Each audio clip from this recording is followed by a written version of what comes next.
cruisers, Batman. It's really exciting. Now, To the Batmobile. it's Catalano, Radio Talk Show. Here's our introduction. Let's go. Na-na-na-na-na-na. Na-na-na-na-na-na. Na-na-na-na-na-na. Na-na-na-na-na-na. Batman. Na-na-na-na-na. Batman.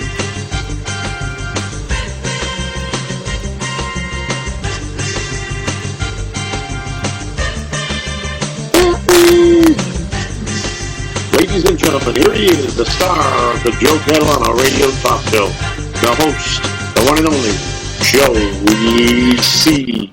What's up, everybody?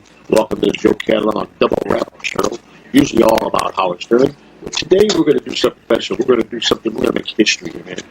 We are going in a time capsule back to the 1950s and 60s, and I'm going to meet Elvis Presley, sit down with Elvis Presley, I'm going to interview Elvis Presley.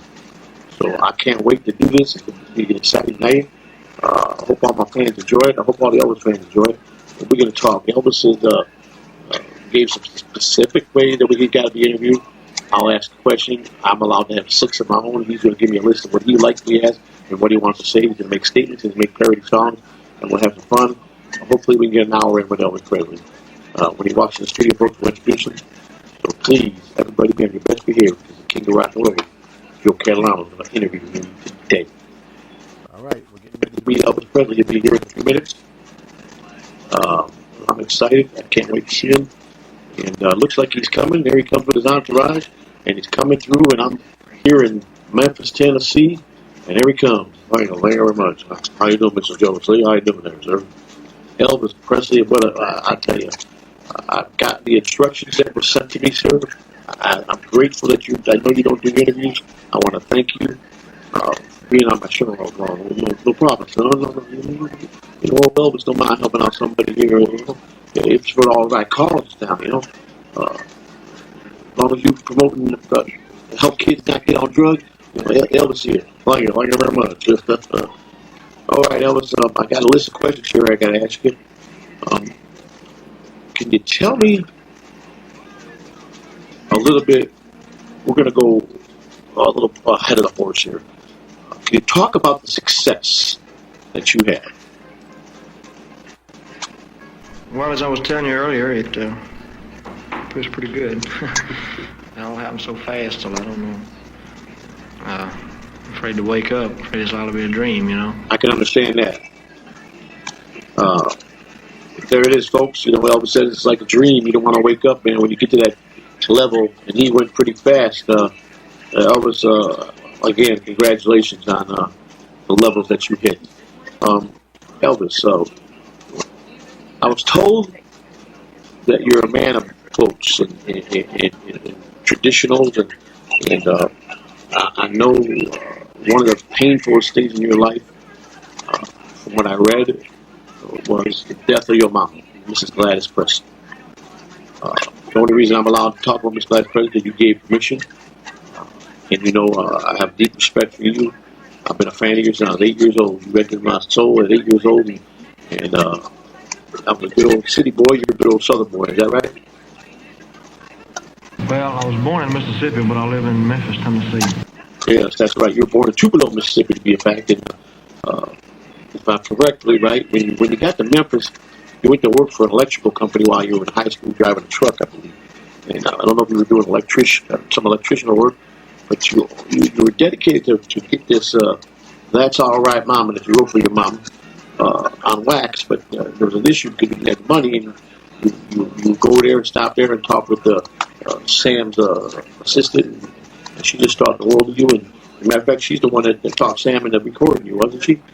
That's what I thought, yes. All right, Elvis, I know that you said there's some questions you're just going to let me roll here. You'll answer that are written at what you sent in, what you've approved all mine. One quick thing, it's also been told that, you know, family is very important to you. Is that true? I'd like to get married. I'd like to have a family. Well, I know that when you were in the Army back in Germany, you had a young female named Priscilla Beaulieu, who took a very fine interest in you and believes she fell in love with you, but she's quite a bit younger than you, Elvis. The rumors are she's coming to the States here and going to live with you in Graceland. Is that true? I mean, I know that you didn't want to talk so much about Priscilla, but so, folks, Elvis, that was a question I'm not supposed to ask. I apologize, Elvis. I was getting ahead of myself here. I'm excited. And, excuse me, folks, I'm coming down with the flu here. My next question for you, Mr. President, is I wanted you to share that one of the tragedies in your life, sir. But I've experienced a lot of the different phases in life. I've experienced happiness and loneliness, the wealthy side of life, the average side of life, you know, not having anything, but not knowing what it's like to have anything. So. And tragedy. And we know that, as you said before, and we will touch on this later on in the interview, one of the most painful tragedies in your life was the loss of your mama, Mrs. Gladys Presley. I've been told, and you're quite a considerate man of other people, and that is something you wanted to touch on, wasn't it, Elvis? Here's Elvis telling you how considerate he is of people's feelings. I've tried to be the same all through this thing, you know. Naturally, you learn a lot about people, and you're involved in a lot of different situations. But I've tried to be the same, I mean, the way I was brought up. And I've always considered other people's feelings. I've never, in other words, I didn't kick anybody on the way. I've always treated people just like I would like to be treated. Amen. That's what it's all about, Elvis. Same way. We park our cars in the same garage, and son, treat people the way you want to be treated. Live life to the fullest. Be a righteous person. Know you can look that you can lay down and go to sleep and have a clear conscience. Before all this came upon you, you had some tough times, didn't you, Elvis?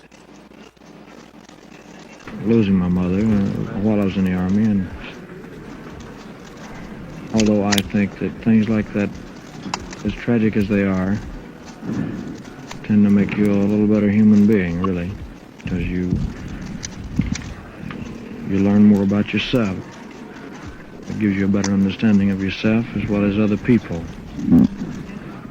and it can only help. I couldn't have said it better myself, Mr. Presley. Some tell me you got a big philosophy on life, and I know that you were sent into us from you personally that you wanted to touch on the philosophy of your life. But I like the business I'm in. I like to entertain people.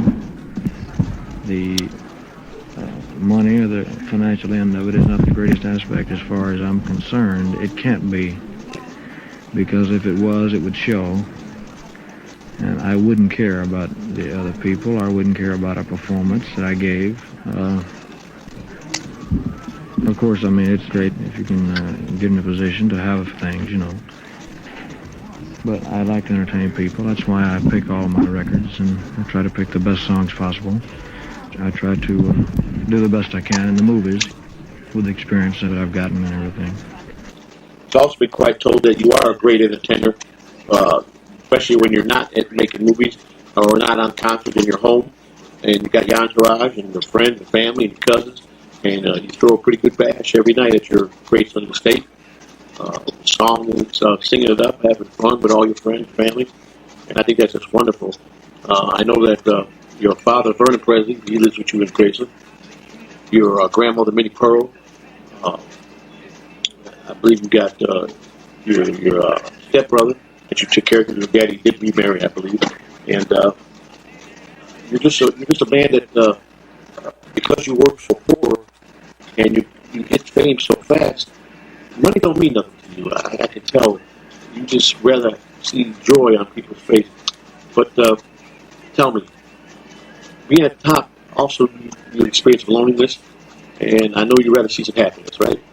That's what I was told, and I know you're going to hit on that. Although I have had and still have some very lonely, and you know, there are times when I really don't know it feels like I don't know what I'm going to do next. But I've experienced a lot of the different phases in life. I've experienced happiness and loneliness. Now, Elvis, you don't like to talk politics, so your one question was allowed, and I think you wanted to set it straight that you don't have any aspirations in politics. Is that correct? No, sir, I don't have any other aspirations in politics or anything of that nature.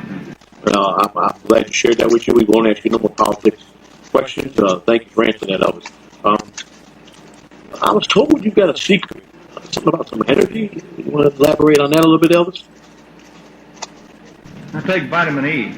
That's all, vitamin E. Well, you heard that, folks. Elvis Presley said vitamin E give you burst of energy. And you're also a man with some famous quotes. Never bite off more than you can chew. Is that right? Yeah, you can't bite off more than you can chew. Yeah, I agree with that. Some people, they get to that status and, they just don't know sometimes how to balance it. And you got to balance it. I want to touch on one of my 6 questions that I sent in for approval. You approved this one. I was grateful that you did because I'm 52 years old, and like I said, I discovered you when I was 8 years old. I feel like you just came into my soul and you gave me a first energy of your music, gospel music, all your other rhythm blues music. And like I said, I'll tell you a true story. I was 9 or 10 years old when my daddy left when I was 5 years old, and he just wasn't want to be family man. And grandparents, his parents, or great grandparents, but they died. I was 14 and 16 when they passed, so I got cheated out of life. They were like my father. Their son just didn't want to be a family man. Later on in my later years, I got close with my dad. Matter of fact, we brought him to Florida, and he just passed away about a year ago. Like I said, I'm time traveled into Elvis's era. I'll explain all that to you later, which is why I can personally interview and meet Elvis Presley. Going back in the future, Elvis, that's a thing that you won't see. My father passed in 2018, May 31st. He was a Marine as well, served in the Vietnam War.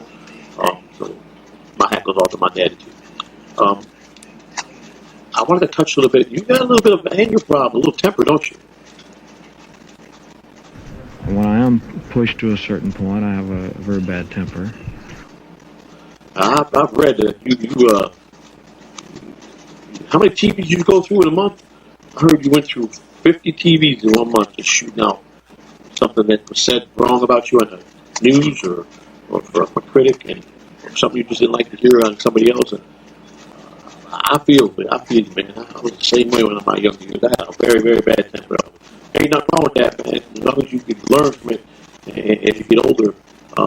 I know that one of your favorite things you want to touch on, you want to talk about rock and roll. So can we get your thoughts on that, please?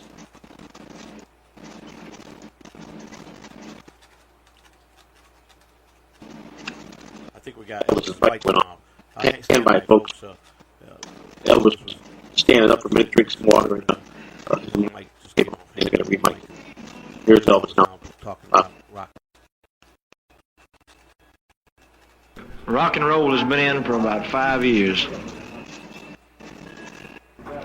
I'm not going to sit here and say that it's going to last because I don't know. But all I can say, it's good. The people like it. It's selling. I don't mean mine. I mean rock and roll. But it might change. Like years ago when the Charleston was real popular, the vaudeville acts, stuff like that. You could have.